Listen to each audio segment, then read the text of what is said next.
conversation, not a conservation, but a conversation from a human rights lens.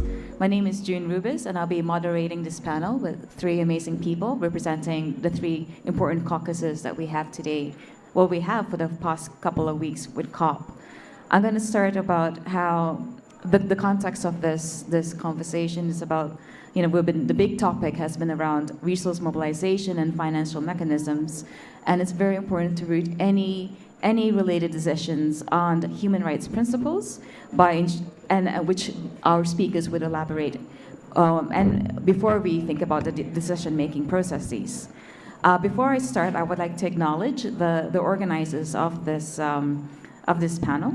So it's organized by the Human Rights and Biodiversity Working Group, and the host organizations are Sweet Bio, FPP, the Women's Caucus, Gibbon, Synchronicity Earth, UNDP, Women for Biodiversity, UNEP, Greenpeace, and the IFB. So just to acknowledge the organizations supporting this space today. So I'm just going to go straight into the conversations because I think you want to hear more from the speakers about just perhaps a general landscape.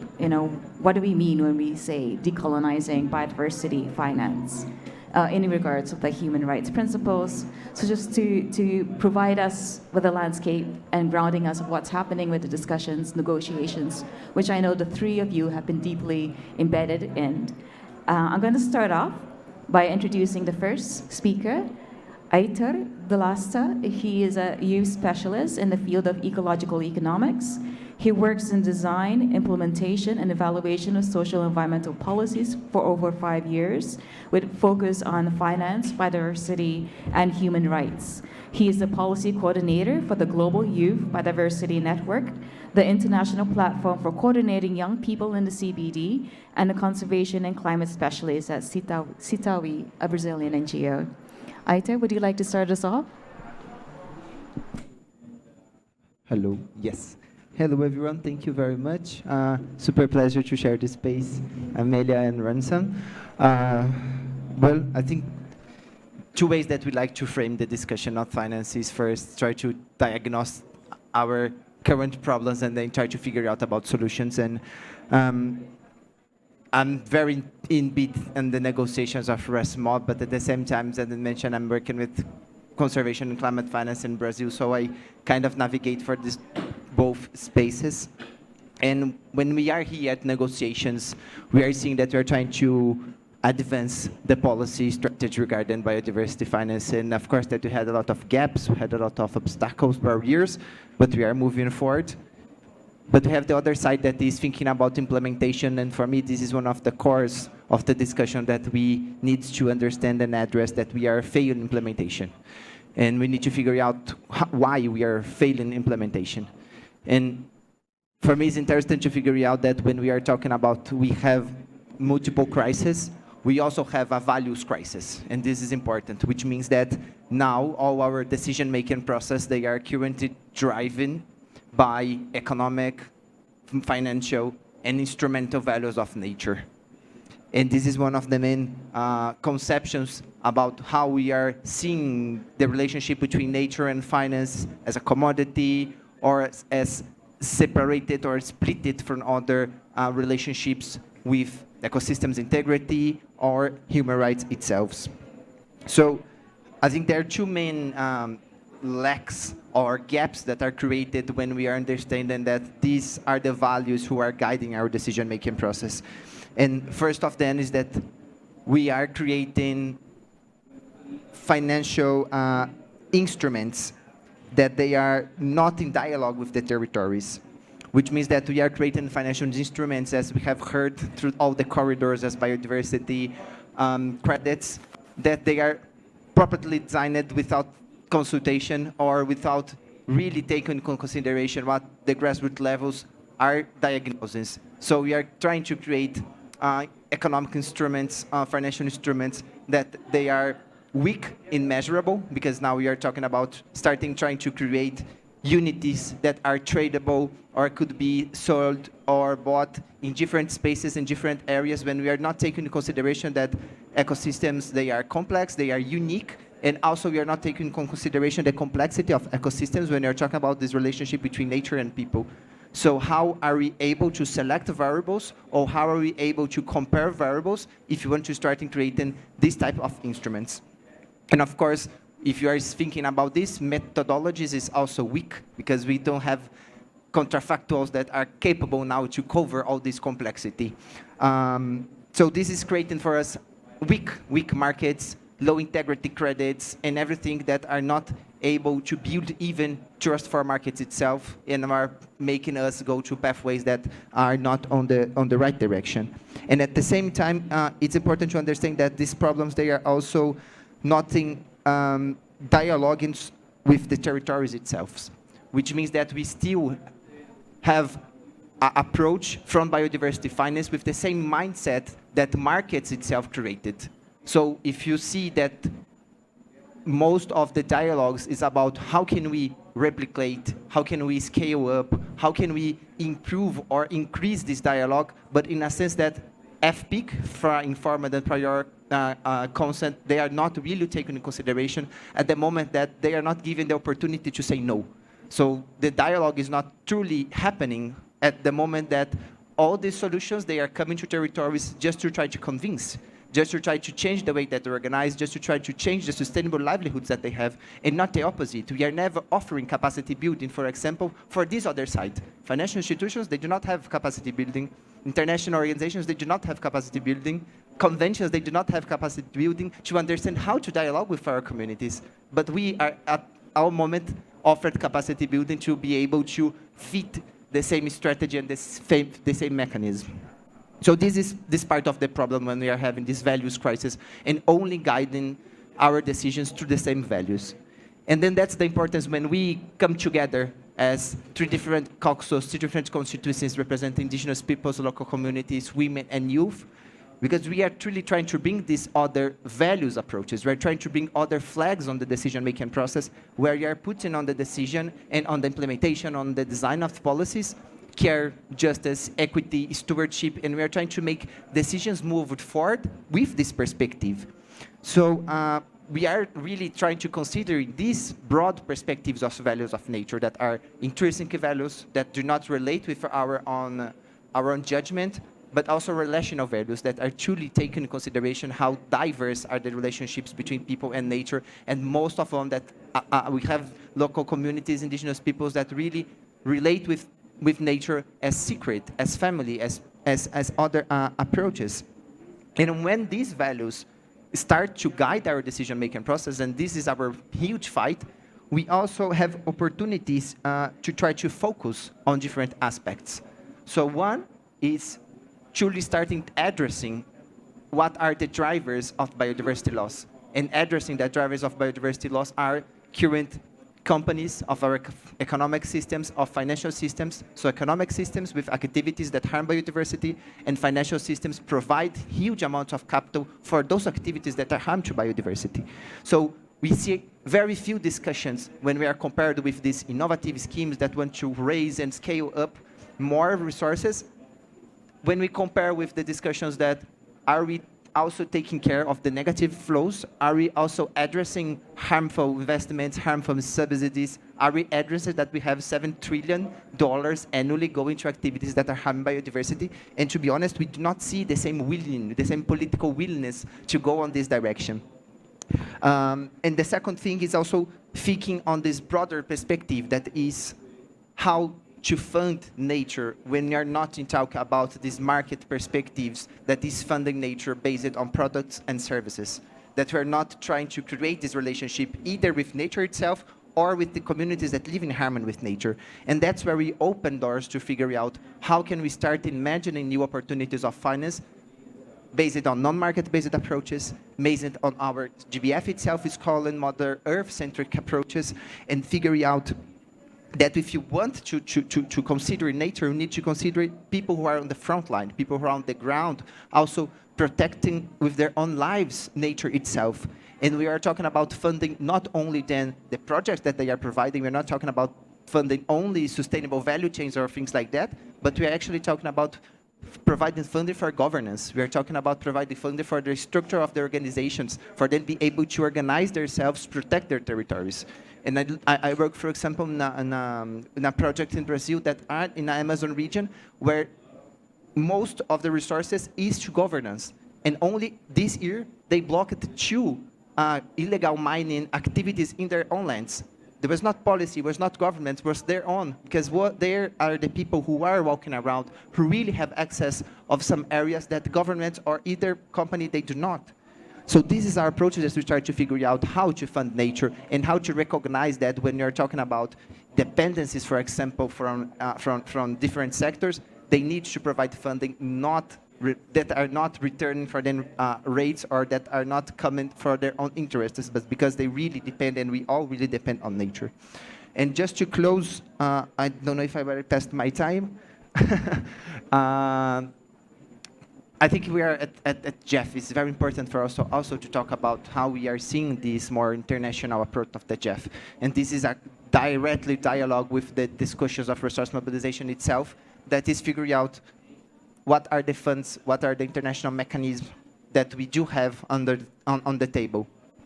And so far, we don't have a current international financial mechanism that was particularly created and designed to cover these gaps that we are bringing here. We do not have an instrument or a mechanism that was created to particularly fund local biodiversity actions or to fund grassroots movements or to provide directly access to flexible, predictable resources for those who are on the front line of the conservation. So when we are seeing this, we are bringing the discussion that, one, yes, we do need a new instrument or new mechanism that will be able to cover this, and we need to figure it out of the boxes that we have, how to create this. But at the same time, we need to think about the reform and reform those who are currently on the process. Now, the way that Jeff organized itself, it's a country-driven process. We need implementation agencies to be able to reach the resources are extremely excluded for, one, most of developing countries who do not have a good relationship with these implementation agencies or that do not have the capacity to compete in a project-based levels with other countries that have much more capacity building and development. But second, with grassroots itself, because these implementation agencies, as I mentioned, do not have capacity building to organize and to really make process and projects that are built together with these communities. So the best scenario that we have is when these resources reach the ground, very small quantity, as a beneficiary approach that are not part of the process. Even in the governance structure, this is also something that we are trying to raise. A few of us here, we are also observers at the GBFF, and that's what we are trying to figure out. The process for us being observers over there is just a process where we are invited to listen, but not invited on the decision-making process, or not even to make suggestions on how projects are being considered, if they are able to provide modifications, data and information that are collected. We do not have space on these perspectives, which means that we are not truly also being heard or having what we called a lot this meaningful participation, and not a tokenist approach for putting us there to just listen and follow up negotiations. So I think this would be a first introduction about how we are seeing from problems, from solutions, and how we are particularly here at the Jeff creating also this discussion. Thank you very much. Thank you. Thank you so much, Arita. You gave us such a rich landscape of what's happening on the ground. And I really appreciate that you reminded us that we're in a values crisis.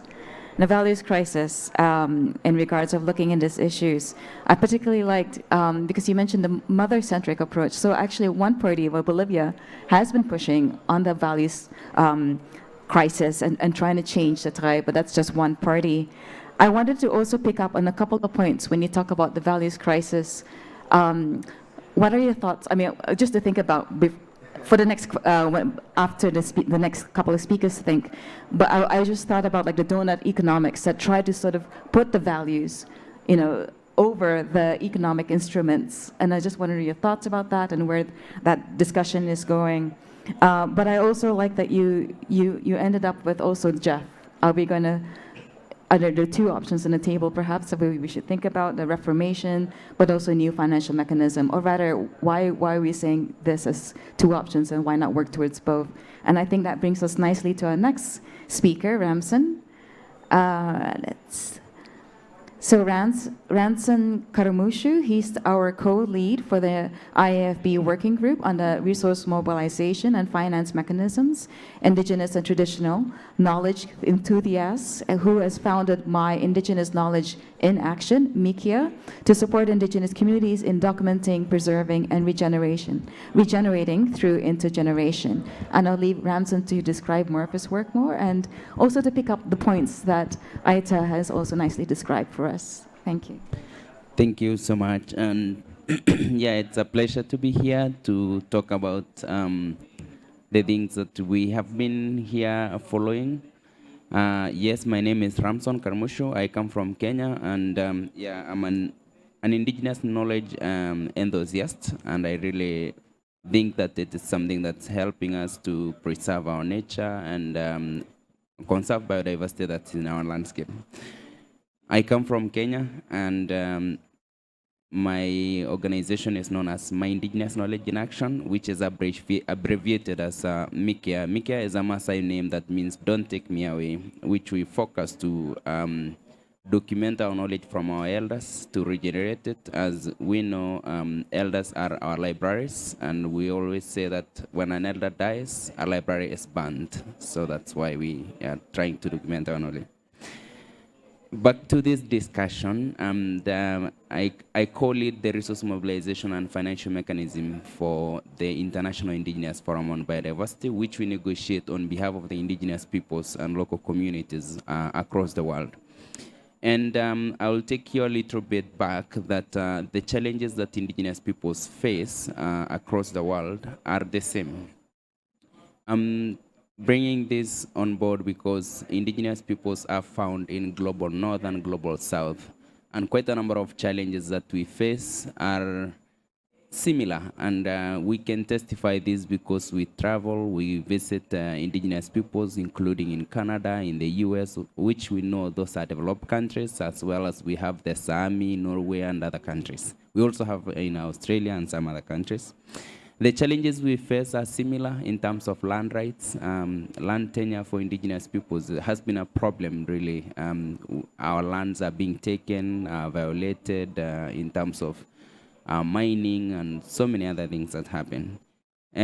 We also are being taken out of the natural resources that we rely on, of which we always say we are nature dependent, and when nature is affected, it affects our livelihood.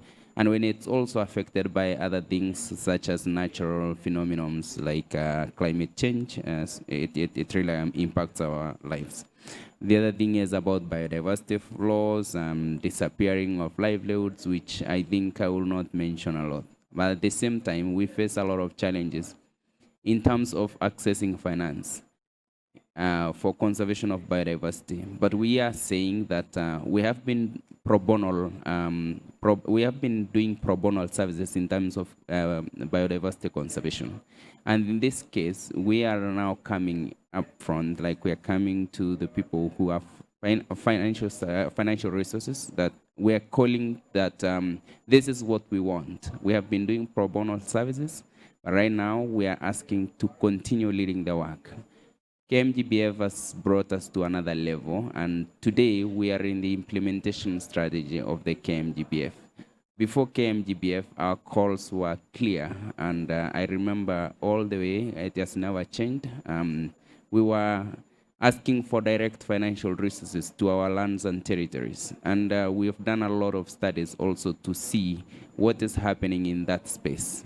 One of the things that we tried to do is we looked at the financial or the grants that are coming in the name of going to indigenous people's lands and territories. And yes, there are many uncounted in number, but at the same time, they are not reaching the ground.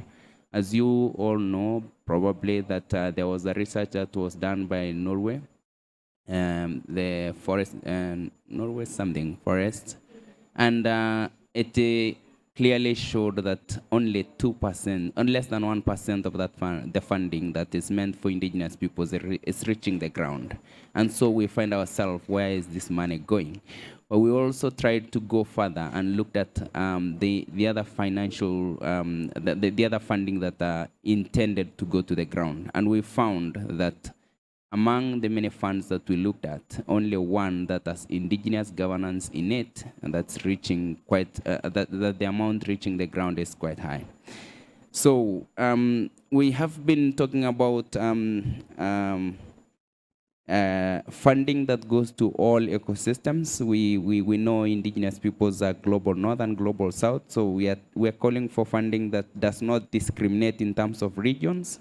Also in terms of ecosystems, we know indigenous peoples are found in different ecosystems. We have seen a lot of biased finance.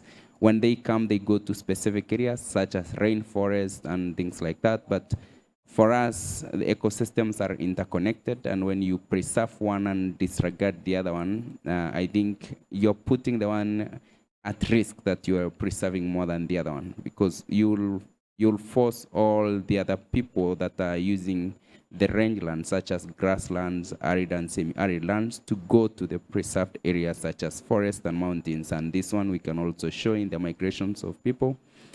For example, in Kenya, we are seeing a lot of migration now going to Mount Kenya, areas that pastoralists never visited before. But right now, it's the dry season grass banks that they can only save their livestock and also wildlife. And then the other thing is about, in terms of all these challenges that we are facing, we are talking about direct funding, we are talking about so many things, but we are seeing it not happening. We're also saying that, for example, Jeff have been having the small grants program, which has really worked in indigenous peoples. It has been so, it's been so controlled with a lot of bureaucracy in terms of reporting, in terms of how to access this funding. You report in 6 months. There are so many things that cannot happen. You are told to do an environmental project in 6 months and it's a dry season. What do? You cannot plant if it's, for example, a drought and things like that. So we are asking for flexibility in terms of accessibility of finance and in terms of reporting as well, so that we can be able to do when the seasons also allow. You cannot regenerate, for example, or fight bare lands using the funding that you have, and it's a dry season. Sometimes our seasons matter, and we also need to look at them. And then the other thing is consistency. Sometimes we receive funding now and it disappears completely. So we need the consistency and the assurance that this fund is there and continues to be. And there are still challenges that we are going through, and one of the things that we think can help us to solve quite a number of these challenges is to include the indigenous governance, indigenous peoples and local communities, as well as women and youth, because it's a whole of society, such as the KMGBF calls. We include them in finance, in the financial governance, so that they assure that we come up with mechanisms that we put this funding to go down to the ground. And I think we're trying to reimagine. After COP15, there was the creation of GBFF, for example, and for us, we were expecting that the direct funding that we have been calling for, and which is also clearly stated in the Target 19, is going to be implemented in a way that we think direct financing is. But of course, we have seen the GBFF, the 20% aspirational fund. And right now, we are talking about reimagining and, thinking about the 20%. What is aspiration and what do we think beyond? Because we cannot continue to live aspiring. We need to see the reality of this funding going down to the ground. And I think it's still not possible. We are also saying there is intermediaries, there are so many things, but we're not saying like all these things to just move in one day and they are not there. But there are things that we ask, that including the intermediaries, there are things that they look at. For example, if we say an intermediary charges 10% administration fee, that should be okay, probably. But again, it should be the only fee that goes. And all the other things, if they want to monitor how the funds is implemented by indigenous people, it should be their contribution. We cannot say the funding come from, for example, from the JEF comes to the intermediaries, and then that fund continues to pay 10 or more people as salaries and transport them from one place to another to monitor. Of course, all those is funding going. So the other organizations that are coming as intermediaries should also come with a contribution to the same effort that they are going to transfer this funding to go to the ground. And I will stop there, and so that I don't get you tired. I like being asked questions. Thank you, Ramson. Well, thank you as well for speaking on direct access funding. And one of the questions I hear from funders as well is that they talk about, for one thing, direct access sounds a bit scary for funders or parties. So they say sometimes, what about terms like dedicated funding? So I want to hear your thoughts about that.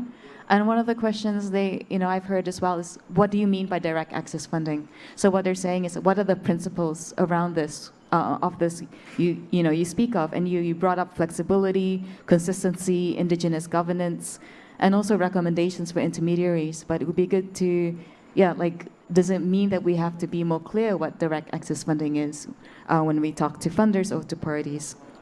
But I'd like to introduce our last speaker for today, Amelia. I don't know why I can't. Amelia?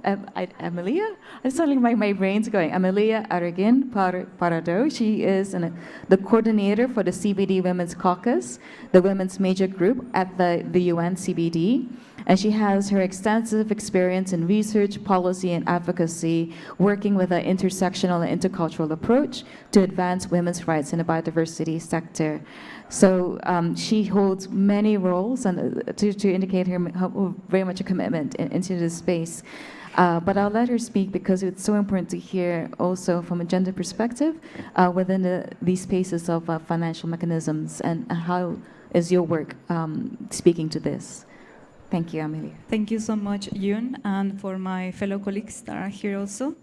The intervention I'm going to share here today is not necessarily so away from what you have heard already, because this particular point about the need of shifting the values where most of our societies are rooted is one of the key messages that we want to bring to this conversation.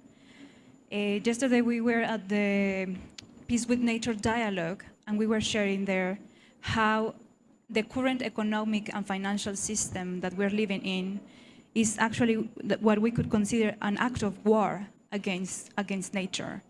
Because this economic and financial system that we're living is rooted in the extractivism, is rooted in taking away from nature and within nature us, no? Like all of these key elements or the key components of it to be in balance, to be in harmony. And what we are trying to put on the table is that it's possible to move away from that system. It's possible because there have been many other societies that are not necessarily the hegemonic society or the one that has made it into the history books. But there are many other societies that for millennia and currently are living in other ways, are living rooted in other values, are rooted in other economic systems. What I'm trying to say is that capitalism is not the only way. There have been many other examples of how societies can thrive, can be rich, can be wealth, but in harmony with nature. And based on that first premise, I would like to make some remarks on what we have discussed, because we try to understand the biodiversity finance in 4 quadrants. One is on the global public side, the public finance, the public international, then the public national, but we also have the private international and the private at the national or domestic level. And I will start with the private one. From our side, what we have discussed and see is that there has been such an euphoria in the CBD context under what is urgent, but what we are seeing it as being used as an excuse. The need of closing the finance gap. What we have witnessed in this COP in particular is that there is such a fake need, or a, how could we say, it's not fake, but it's just used as a bargain, chip in between countries to see from which country they could get more money, or which countries that have money, but they could get more money. So what we see is that nature is not at all in their mind. Living in harmony with nature, the people on the ground are not on their mind. What they're fighting about is who has to pay to whom, but at country level, at government level. But it's not that those resources or the money is actually going to be to reach the ground, because we have seen it. And we don't see any spirit or any willingness at these negotiations of changing that. We're coming just out from the resource mobilization contact group, and I'm supposed not to say, but we have seen how human resources have been consistently through all the COP erased from the decision text. I was part of the advisory committee to resource mobilization for the last 2 years, and we really tried to convince our fellows on what was the need on thinking resource mobilization from a human rights perspective. It's not the same as just saying that the Section C will guide the implementation's efforts. It's thinking how the public, the private, the national, the international financial flows should be realigned to comply to human rights standards. And not only because there are obligations, but because it's the way of living that we really need if we want to continue living. Like, it's just, for us, it's just so logic, it's just so evident, and it's so heartbreaking, but more than heartbreaking, it's just inconceivable. How can that not be considered in the negotiation tables? And I know that I'm not following the 4 quadrants that I say, but let me continue with these remarks. One thing that we're thinking also is that before trying to close the gap with supposed to be new resources, there is a need of what Ater addressed, and also Ramson, that the first thing that we need to do is to align the economic system and eradicate the harmful flows. There is money in the world. There is money to eradicate poverty, to eradicate hunger, to implement the GBFF, but we are not investing the resources on that. We are investing that in conflict, in war, in guns, in traffic, in drugs, in everything that harms.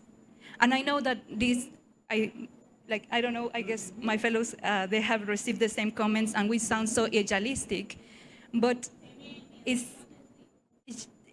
to me, it's just so evident. You know, like, there's no way of seeing this from other view, unless you are just thinking that money would be the thing that will give you life, which is not. Like, what gives us life is nature, and we need to put the money to serve nature, not the opposite. But coming back to a more realistic and pragmatic view, considering that we are in a multilateral space within a democratic system that has rules and that the governments are mostly set up in their views, then what we could try to put into the front of the negotiations are 2 things. One is the transparency and the impact evaluation. We have heard many times, not particularly, but also from our colleagues from Jeff, that Jeff has its own mechanism, grievance mechanisms, impact evaluation. But this is not only for Jeff as one multilateral fund. This is for all the funds, for bilateral cooperation, from private funds, for everyone. There is a need to know if we are actually achieving what we're saying that we're achieving.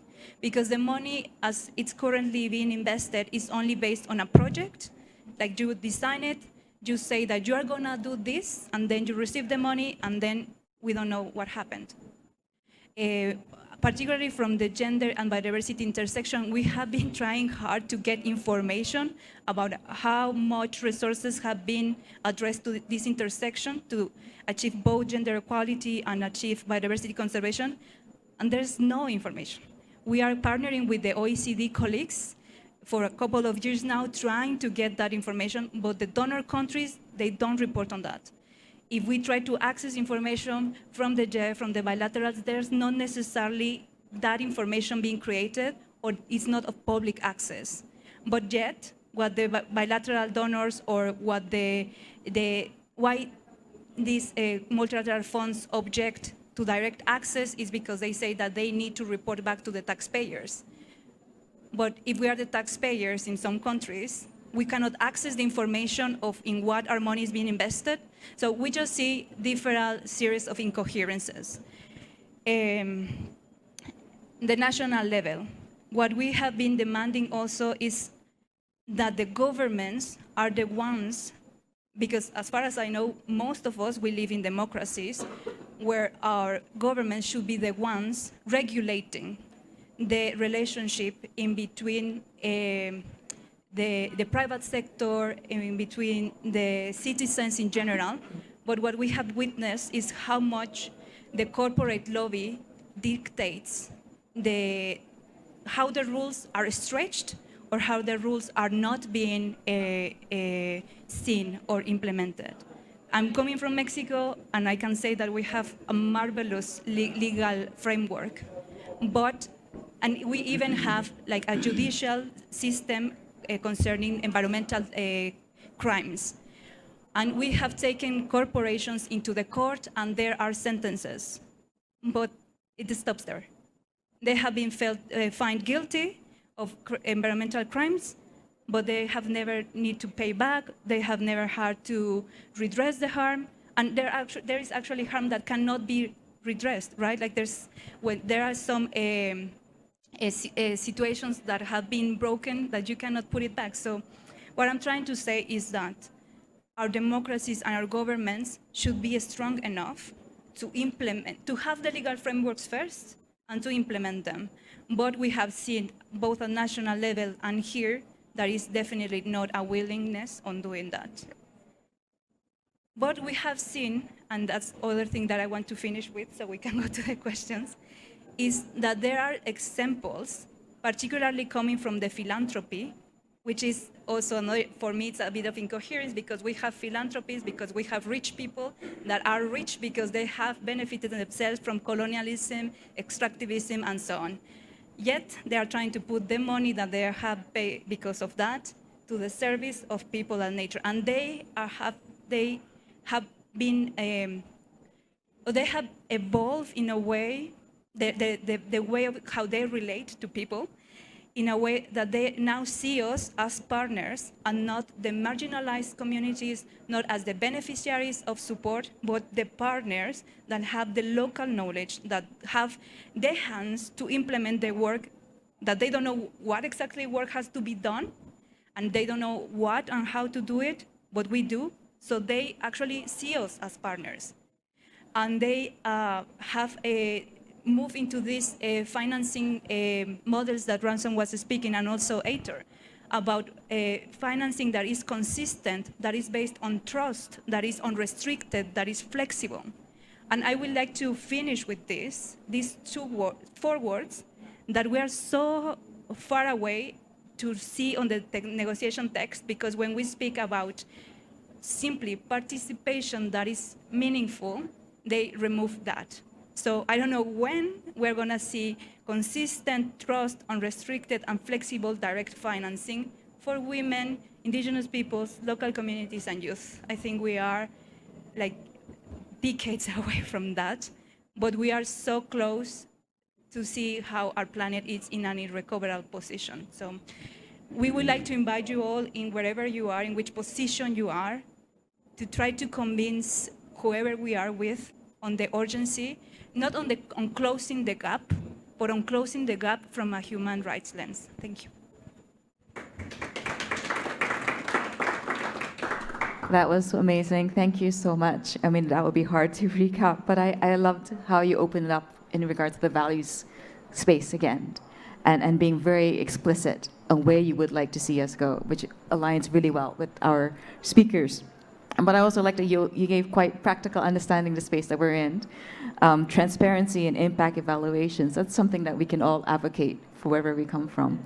But I'm hoping to also, if there's any responses, I want to have this more of a dialogue or conversation, with the audience. Oh, thank you. But also within the speakers, if you want to respond to each other, please. Hi, my name is Fernando Arbeláez. I am the director of a small NGO, a Colombian NGO. And I just wanted to give you our insight from our perspective. Like, we are a small private NGO. We work with local communities, but fortunately not in this subject, just in community-based conservation and other things. But we see what happens with local communities in the Amazon and in other parts with like financial mechanisms and the damage they can make. But as a private NGO, so we purchased some very important land in an ecosystem in central Colombia. It's privately owned, thanks to our supporters. We got a little bit of funding, but now we need to look for ways to maintain the reserve because we need to pay rangers and all that. So we look into the carbon market, not yet the biodiversity market. And then we realized how this works. So you need investment. So you need an investor, and then you need a developer, because that's like rocket science, and no one can do it if it's not them. Both of them are international organizations normally. Then you have the like the standard, who also is an international mechanism most of the times. They all charge a lot. Then you have the broker, who also sells, because you cannot sell the credits. We need to sell them for you. And in the end, it all turns out to be to maximize the return on investment for the investor. So in that sense, it's impossible that us, the people conserving on the ground, are ever going to get like a fair share. Because we made the calculations from a carbon credit that was sold for $10, we would receive about 1.2. So how can we conserve biodiversity like that? So, and the funny thing, and like the president of Colombia said it in his speech, I don't know if you've heard him, we cannot end up finding ways of preserving biodiversity with the same financial frame of work, because it's what happens, like what I told you about the carbon market. And the biodiversity credit market is going exactly the same way. So yeah, I just wanted to share you my perspective, and yeah, we really need to change that. It cannot be like everything just stays outside, and the people not preserving biodiversity, the people who are actually not doing the work on the ground, are the ones getting all the benefits from a market that supposed to be to help the people conserving. Thank you. Hi, Ilka Herbinger from the Legacy Landscapes Fund. So I don't want to say we have a solution, because we work with governments, we work with the same philanthropists who are, you spelled out, part of the problem, or maybe the cause even, sort of. So not saying we have a solution, but it really talked to me that you say you need flexibility, you need long-term, you need transparency, and need to be involved in the setup. And at the moment, Legacy Landscape Fund, we at the moment fund the classical conservation NGOs who work with or through indigenous and local communities, but we open up a new window, a funding window that will come out beginning of next year, which is direct access funding, however the principles should be, and that would be very interesting to have a discussion on what the principles should be. But the beauty of it, let's put it like this, it will be $1 million of funding per year for 15 years. We actually have a financing model which is 15 years is the minimum, and we actually aim for perpetuity, which we understand is 50 years plus. We're also currently doing consultations and involve people on how this call should be done. We have public funding in there, which means we will need to work likely with the same procurement and horrible reporting rules that everybody asks of. However, we also currently having consultations on how to work around this or make it at least a bit better. working with fiscal sponsors that are maybe not the classical conservation NGOs because they interfere too much in the content and not only serving as a fiscal sponsor, thinking about organizational development, maybe attaching it to it so that the local indigenous communities could really as well benefit from setting up their own systems. So I just want to invite you, I would be very interested to share my contact. It would be nice to have your input for this upcoming call. And yeah, looking forward to work with you. Thank you very much. Unfortunately, I lost the first part of the panel. I was looking for this to Jeff Pavilion. I want to share my real concern, which maybe I am here just as the only voice of those communities who are under unilateral coercive measures. There are almost 30 countries under these kind of sanctions, and it has been almost 20 years that there is no funds for biodiversity going to these countries. So I want to ask all the constituency who are advocating for fundraising to just mention what is happening in some part of the world that they do not have any voice. And they cannot even raise it because from Afghanistan, Yemen, Palestine, and these countries, they cannot even participate to these meetings. So, and when it comes to colonization and decolonization of fund, again, UCM is a pathway to colonize the mindset of people, to put them under pressure by not receiving anything from other countries. Then they will push the governmental change. But it cannot be happen in that way because in my country it has been almost 20 years that we are under unilateral coercive measures. We are trying a lot to have some effect on our government. Even we had our Women Life Freedom movement recently. But from that manipulation and colonization, the people who are suffering the most are us, because our government, we are not advocating for our government. Our government always can find a way to overcome these challenges. And the other thing, in these meetings, we hear a lot about direct access to funding. And we understand that even the donors need some mechanism for monitoring where the funds are going to. But it shouldn't be us to clear ourselves for them. That, for example, these funds are going directly to the grassroots people. They should work on some mechanism that these funds are not going to reach out by our government, not us. So yes, I wanted to share this. Thank you so much. I think for each of the speaker to respond a couple of minutes to the interventions from the audience, or if you have also last minute comments that you'd like to add. Shall I start with Aito? Hello. Yes.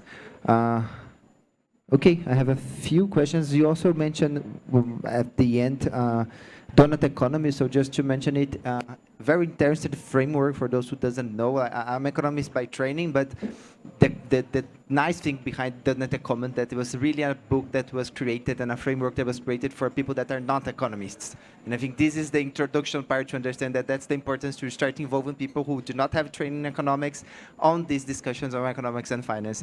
So it's a combination between the planetary boundaries that we all know, but also with social minimum boundaries to try to understand the figure of a donut when we create these boundaries. And of course, that is an approach that could have a lot of contributions for the Global South to figure out exactly what is development, what is not, what the approach that we are bringing, what that goes for different countries, different communities, and so on.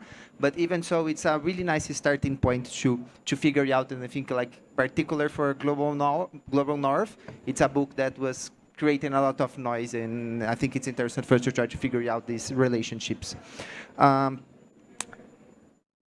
Now, just two comments that I thank you very much.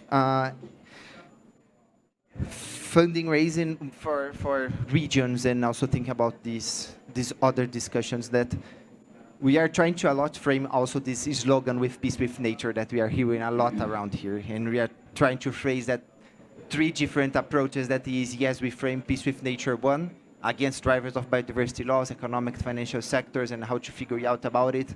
We frame on two, regarding these approaches to defend those who are defending nature, so defend people who are already living in harmony with nature, who are in the front line. But indeed, there is this third dimension that perhaps is the most, even here, forgotten, that is peace with nature on territories and people who are in war, who are in genocide, and how do we also address this? Because this we are also fighting against all these perspectives that we are bringing, that is making people and nature at the center of decision making. So I appreciate that you are bringing this to our attention. That's a narrative that really needs to be part of all our narratives and speeches when we are bringing this transformative approach for discussion. And the second thing that you mentioned, as we only have a few minutes, the direct access perspective. Indeed, we agree with you, and when we are sitting here, we are not only sitting here as a person, but speaking like now, particularly in youth. Youth is a collective movement, and we try only to bring this perspective. So we are not talking about people who have a range of age, but we are talking about people who are involved in a community, and this community have decision-making process that are participatory, that go to consensus, that they find their decisions to make this voice being heard. So this is the collective approach, and this is the collective approach that we try to represent when we are talking about direct access and all of this. We do not have a property definition, even because there is not only one solution. So what is directly access will depend. Some communities or some indigenous peoples or even women and youth, some of them want to have direct access for themselves. Some want a facilitated process where they do not want themselves, but they want an organization that really understands and knows how to work and knows how to respect. So this is a process that is still being built, and that we are trying collective to figure out and try to understand the particular of each case by case. So there is no one fit solution for everything. So you mentioned it, I'm just reinforcing, and thank you for bringing this. Thank you. Ramson? Thank you so much, and I think I will try to be brief, but straight to quite the number of points. First of all, I will talk about people thinking about investments, and I think it's one of the things that we are seeing it coming, and we are seeing private investors coming to the lands. We're also seeing a lot of biocredits, carbon sinks, and things like that. But I think the only thing that we are requesting is some kind of respect as well whenever people are coming to invest on our lands. They are territories that we own, and they are where nature takes care of the indigenous peoples that live in those territories. Sometimes we are astonished, or like when you see an investor who want to come on the land and want to own land, have a title, and do an investment like a lodge, without thinking of the community that has been using that land for over centuries of years. And we have seen this, for example, in Kenya. We have signed, my elders have signed, not me, an investment to be built in my community, a lodge, which is 50 years, of which we are not worried about what is 50 years in 200 acres out of 16,000 acres. But the 200 acres and the agreement that tries to control ourselves within the 16,000 acres, that's the biggest challenge. And then again, like, there are quite a number of things that investors can design, which I think when I also go beyond as an individual, I'm not thinking about the people who are negotiating here. It's a time bomb also. We have seen uprising youth who do not respect anything that you have signed with any investor. And we have seen lodges being burnt down in Kenya. And so instead of doing it wrong, do it right, and you save other things. And then the other thing about the legacy fund, I think it's quite encouraging to hear some things like that are happening.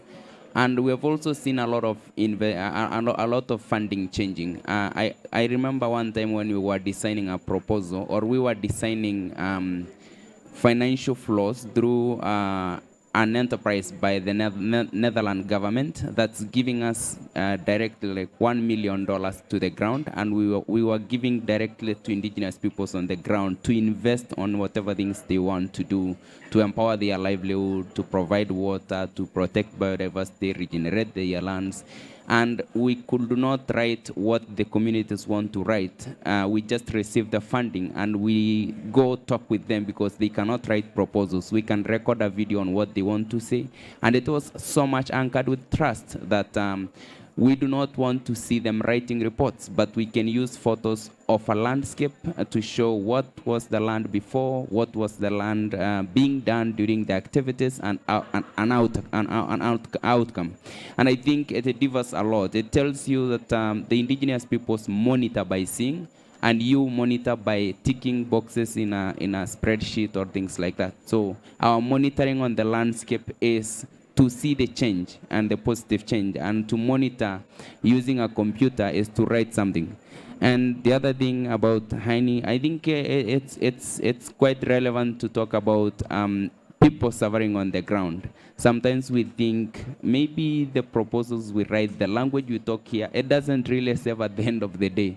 Sometimes I listen to people talking in this negotiation and I become a bit confused, saying, why are we talking all this? We know the problems on the ground, but we are too slow. We are not moving. We know what we want, but it doesn't seem to be a reality that we come and sit here for many, many days negotiating on one word, and we already know the problems we are facing. I sometimes look at East Africa, where I come from, and it has been identified as a climate change prone area, and which is vulnerable.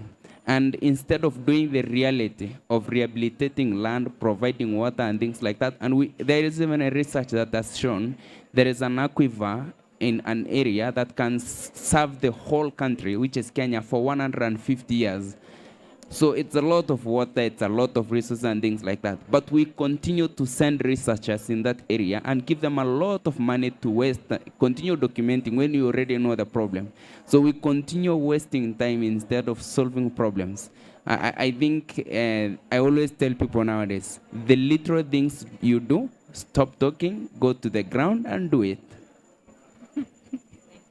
Thank you. Amelia, can you end this Yes. amazing panel for us? I will try not to disappoint. But what I see is that actually the three interventions are really connected, because the first thing that we mentioned is that the need of transforming the economic and financial system, as from where I see it, is deeply rooted in war and in conflict. Like the situation where all of these countries that Hani was bringing to us, like they are in the side, it's not an unexpected outcome. It is an expected outcome of this militarized and weapon-based economy, right? And I think that we definitely can do something as in trying to solve the urgent needs of people on the ground on living in the conflict. But we also need to work at the same time to try to transform the roots of that problem, right? Because obviously there are needs that have to be alleviated today, but there's also the need to stop that situation. And I think that can be done with the two examples that our colleagues brought, because with the money that the philanthropists are bringing and are willing to open to new places where the mainstream biodiversity finance is not reaching. You know, like, let's go to those places where the others do not dare to go. Let's try to reach the people that others say that is too difficult, but they are in the most of the need to help get support now. But also with I think with all of this bureaucracy that our colleague was showing us related to biodiversity credits, it's like, why, when it comes to profit, the big organizations are willing to take? No, like there is a broker, there is a 1 level, 2 level, 3 level of people absorbing the benefits of, but there are no 1 level, 2 level, 3 level of organizations absorbing their reporting, their risk, all of these tasks that all these financial or funding system are allocated to the communities. Why we cannot do the opposite? Like, let's the big organizations or those with knowledge or those with the technical know-how to absorb all of this and simply giving the resources, but not in a project base, but in a lifeline base. No, like the communities know exactly on what to use, which are the priorities. Let's not ask them a project. Let's support the social relations, socio-ecological relations that are already in place, that are the ones sustaining life. I will try to leave it there. I know we can speak for hours on this. Thank you so much also, Yoon, for being our moderator today. Thank you for being such an amazing panel and also the responses from the audience. I now invite you to speak to our panelists individually, and let's keep the conversation going. Thank you.